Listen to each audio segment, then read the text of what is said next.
Well, today we talked about becoming deaf by the sound of our own voice. In other words, is there a collective voice across our nation that is saying certain things louder and louder, and just about everybody's buying into it, such that we cannot hear another voice that may be coming from God? So is the nation really divided between a voice from below and a voice from above? How would we hear that voice from above?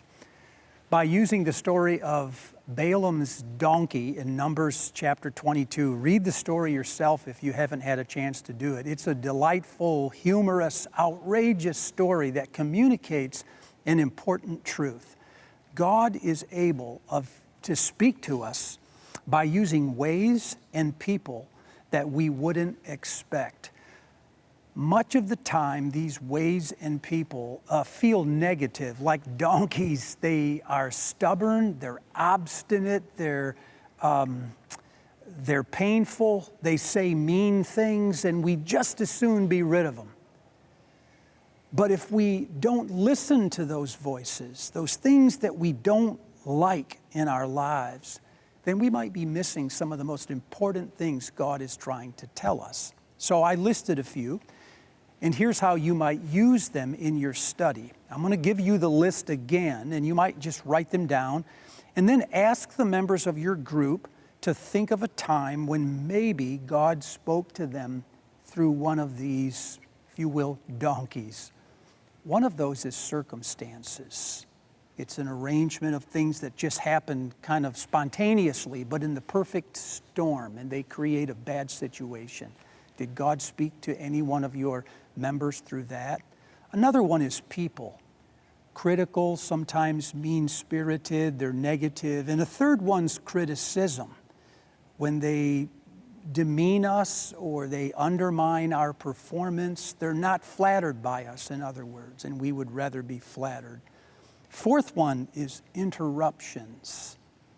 A fifth one is pain or failure, disappointment, maybe loss. Sixth one was boredom, inconvenience, work, routines, things that are just kind of mundane.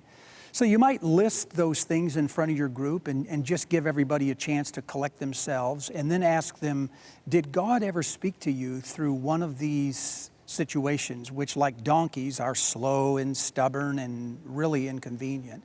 And then ask members of the group to kind of tell the story. There will be lots of laughter, maybe some tears, and then tell maybe what you heard God say.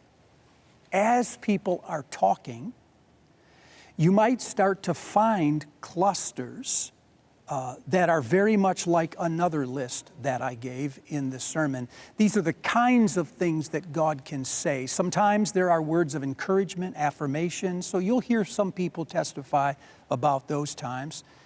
But there are also times of correction or rebuke, times when God kind of put an angel in the road and said, don't come any further. There are times of prophecy or a warning where God sort of He foretells what is going to happen, maybe in really broad terms, but we sense that something significant is going to happen, and God may be speaking through that time. Sometimes there's words of just guidance and instruction. God says, this is coming, here's what you need to do. So have people testify, give them the 5 or 6 things I said that are like donkeys in our lives. And then as you listen to the testimonies, maybe cluster them. Find categories that they fit into. Finally, as your group begins to close, one of the members in your group may want to ask the rest of your team or your group to help them hear God's voice. So ask the members of the group if there's anything happening in someone's life right now about which they are unsure, or are there things that they think God might be saying, but they're really not sure. Would you tell the rest of the group those things, and would you be open to the group speaking into those things? As this person starts to talk, it would be best if the entire group says not a word. You may ask a question, yes or no, to clarify, but nothing more than that.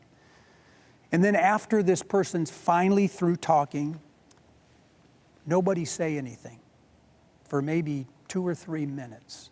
Just close your eyes, everyone pray, and try to listen to what God might be saying. And then you'd be surprised what God might say through the different members of your group.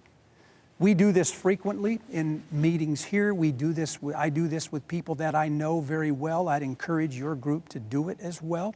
And as you do, my prayer, I'm confident of this, you'll begin more and more to hear God's voice through the voices of others who are all around you.